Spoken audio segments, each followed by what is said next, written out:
Well, good morning, and here we go. I am Kenny Polcari, your host of the party, and today is Friday, March 28th, 2022, and here are the things you need to know to get your day started, and the selling continues. And Trump, well, he tells the automakers to shut up and eat it.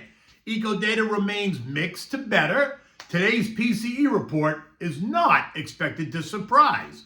Gold, it surges into another new century. And what do we have for dinner tonight? Well, it is the Christmas scrod, but we'll get to that in a moment. But it is delicious. Look, again, I know markets are anxious and that can make people uncomfortable. You can click on the link, slatestone.com, go to the Contact Us webpage. Just send me a message. I'm happy to call you, talk to you about markets, about planning, about investment management. In any event, stocks continue to lose ground as some investors, traders, and algos decide that they've had enough. Auto tariffs, lumber tariffs, steel tariffs, all reinforcing the idea that a trade war and higher prices are just around the corner. All while Trump reportedly warned U.S. automakers not to raise prices in response to tariffs, suggesting that the White House would view price increases unfavorably and suggested that companies could face consequences if they did so. Now, those consequences were undefined. The warning came despite the increased costs due to the 25% tariffs on imported vehicles and parts. Now, if the automakers are forced to eat the higher prices, analysts, we can all expect that analysts are going to be have to change their forecast, right? Expect margins to change, expect valuations to change. I mean, you just can't do one thing. One action will cause multiple reactions, and that's what will happen. Gabish? The latest economic data, while stronger, remains mixed. Yesterday's GDP report came in better than expected, while personal consumption was a tad weaker. Initial jobless claims better, continuous claims better, quarter-over-quarter PCE price index was better, while pending home sales month-over-month was stronger, but year-over-year they plummeted, falling further into the abyss than expected. So, what is an investor to do? Well, you have several options. You can do nothing, you can continue to buy stocks on sale, or you can run out the door. And like I said, while some are running out the door, others are running in the door, because remember, for every seller, there's a buyer. And so what's the issue? The buyers recognize that the sellers are anxious, and so they're happy to take advantage of that anxiety. As a result, stocks lost ground. The Dow fell 155 points, the S&P down 20, the NASDAQ down 95, the Russell gave back 19, the Transports lost 8, the equal-weighted S&P down 18 points, while the MAG 7 gave back another 115 points. Bonds lost more ground too, as the bond market is flashing warning signs about the impact of tariffs on inflation and economic activity. The TLT down 0.3, the TLH gave up 0.25%, leaving the 2-year yielding 3.99% and the 10 years yielding 4.33. That didn't really change very much at all.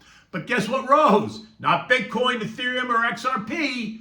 What was it? Well, it was good old-fashioned gold. Buyers tripping over each other to get into the safety trade. And that sent gold into another new century, further into uncharted territory. This morning, gold is trading at $3,110 an ounce, leaving it up 17% year to date. Not so bad. Look, if you've been following along with me, none of this should be a surprise. I've been warning about weaker first quarter and ongoing volatility since last quarter. And now we only have 2 trading days left until the end of this quarter, and I suspect it's going to get a little bit worse before it gets better, because remember, asset managers need to clean up, and they want to clean up their portfolios before they send out their end of the quarter report cards. And so it is what it is. Now, that doesn't mean that April 1st it's going to be all over. I suspect it won't. We still have the actual implementation of tariffs, the auto tariffs and the reciprocal tariffs. And then we have the start of earnings season on the 11th. And then we get hit over the head by Uncle Sam, who knocks on the door, says, time to pay your taxes. So just breathe, because this too shall pass. Now, consensus estimates for the coming earnings season project year-over-year earnings growth of around 7.1% for the S&P 500. Now, that's a reset from the original expectation of 12% at the beginning of the quarter. This would mark the 7th consecutive quarter of year-over-year earnings growth for the index, reflecting continued upward trend from previous quarters, and up is good. Analysts anticipate that aggregate earnings are going to reach a new high, building on record levels seen in the prior quarters. Revenue growth is also expected to be positive, with estimates hovering around 5 to 6% year over year, supported by broad-based contributions across multiple sectors. So let's just take a quick look, all right? Information technology, which is down 9% year to date. Expected performance, analysts are projecting earnings growth of around 12 to 15% year over year for the first quarter of 2025, with revenues up approximately 10%. Why? Well, the sector continues to benefit from the robust demand for AI-related technologies, cloud computing, semiconductor advancements. Companies driving AI innovation are expected to post strong results across the board. Financials, they're up 3.8% year to date. Expected performance, earnings growth is forecasted to grow at 9 to 10% year over year, with potential upside from positive revisions. Why? Financials are riding the momentum wave from a strong 2024, with banks benefiting from resilient lean growth, improving net interest margins due to stabilizing rate environments, and potential regulatory relief under the Trump administration. Deregulation could ease capital requirements, enabling more share buybacks and merger M&A activity, particularly among the regional banks. Consumer discretionary, that sector is down 9.4% for the year. Expected performance, well, earnings growth is estimated at 10 to 12% year over year. Why? The sector's strength is tied to selective resilience in consumer spending, particularly in areas like travel and leisure, right? Royal Caribbean is projected at 24% earnings growth, right? Despite pressures from these high borrowing costs, but the wealthy don't really care about that, right? Companies with strong pricing power and exposure to higher income consumers are expected to outperform. Healthcare, it's up 5.5% year to date. Expected performance, well, earnings growth is projected to be 15 to 17% year over year. Why? An aging population, the baby boomers, and ongoing innovation in pharmaceuticals are driving demand. The sector's defensive nature makes it less sensitive to economic fluctuations, while strong first quarter pipelines for companies like Eli Lilly suggest robust results. Healthcare's consistent outperformance in beating earning estimates only adds to its appeal. Communication services up 2% year to date, the sector, right? Expected performance, earnings growth is anticipated again to 10 to 13% year over year. Why? Well, growth is fueled by digital advertising, streaming, and telecom investments tied to, guess what? AI infrastructure, data centers. Companies like those in the Magnificent Seven, Alphabet, and Meta are expected to contribute significantly, with earnings for this group projected at about 13.9% for the first quarter. The sector's forward-looking earnings sentiment remains high, supported by secular trends in connectivity and content. In the end, guess what? It ain't all bad.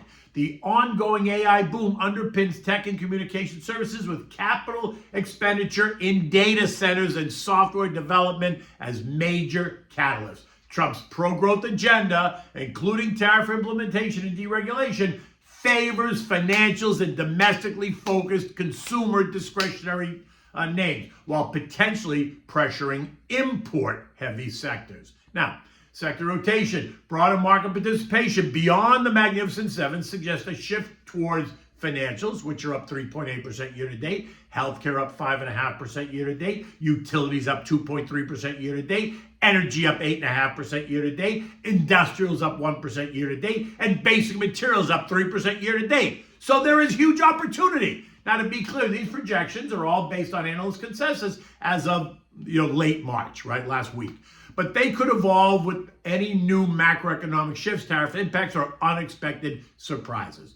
Now, oil churning just below the 70 line. My sense is that they want to take it up, but the trend lines were going to prove to be difficult to pierce. I said that yesterday, so we remain in that $66 to $70 trading range. On the economic front, today brings us the prize at 8:30, the Fed's favorite inflation gauge, the PCE index, and that is expected to be unchanged both month over month and year over year. So that's a positive. Now, if it veers off the path, then we can talk. But otherwise, I do not expect it to surprise anyone. Like I said, futures are a bit lower. Dow down 32 points, S&P's down 4, NASDAQ down 25. The Russell is up 2. There are only 2 more trading days in the quarter. Anything could happen. My guess, though, is that we're going to churn a little bit lower. There's no reason to rush out and be an aggressive buyer. A patient buyer is just fine. April tends to be weaker in the first half of the month. I don't think that's going to change this year either. The S&P closed at 56.93, down 19 points. But guess what? Not before we filled the gap created on Monday at 56.70 for the S&P and 17.799 on the NASDAQ. Further weakness could see us test the March lows of 55.04 before this is over. And honestly, that actually would probably be beneficial if we did. We just need to hold it if we got there. If we traded down there and we failed to hold, then S&P 5400 would be right in the bullseye. Something I do not think is going to happen. Now, again, you got to get comfortable with being uncomfortable, stay defensive while being optimistic, stick to your plan, don't panic. And if the recent pullback is causing you really undue stress, then maybe you need to reconsider what that plan is and how you're allocated. Give me a call to discuss. Again, I'm happy to do it. Okay. So we have a dinner tonight. Well, it's Friday and Lent. We're having the Christmas scrod. Now, we call it Christmas scrod because some Italians have this as one of their 7 fish dishes on Christmas Eve. It's good any time of the year. Now, for this, you need the scrod. You could use cod if you can't get scrod. You need crushed Ritz crackers, butter, and salt and pepper. Simple, right? You preheat your oven to 400 degrees. Rinse the fish and pat it dry with paper towels. Season it with salt and pepper, set it aside. Now, I melt a stick of butter, then mix the crushed Ritz crackers with the butter, season that too with a bit of salt and pepper. Now, you want them wet, but you don't want them soaking, right? You can also, at this point, if there are other seasonings that you like, feel free to add them. I prefer simple, but you do you. Now, I also add a bit of Parmigiano cheese, but that's me. Some Italians would balk at the idea of cheese and fish, but guess what? Again, you do you, I'll do me. Now, place the wet Ritz crackers on the top of the fish, patting them down, making sure that you have the whole top of the fish covered. Place it in the oven, bake it for 10 to 15 minutes, depending on the thickness. Then put the oven on broil to quickly toast the topping. Remove it, serve it with a lemon wedge, you're done. It is simple and so good. Now, you want to avoid overcooking scrod because it can dry out quickly. It's very lean. It can dry out quickly. So just make sure, you don't put it in the oven and then walk away and forget it's in there, right? You got to kind of have to hang around the kitchen while it cooks. In any event, you won't be disappointed. And like I said, it is Friday and Lent, so that's what I'm having for dinner tonight. I will see you on Stuart Varney this morning at 10 o'clock. Until then, take good care.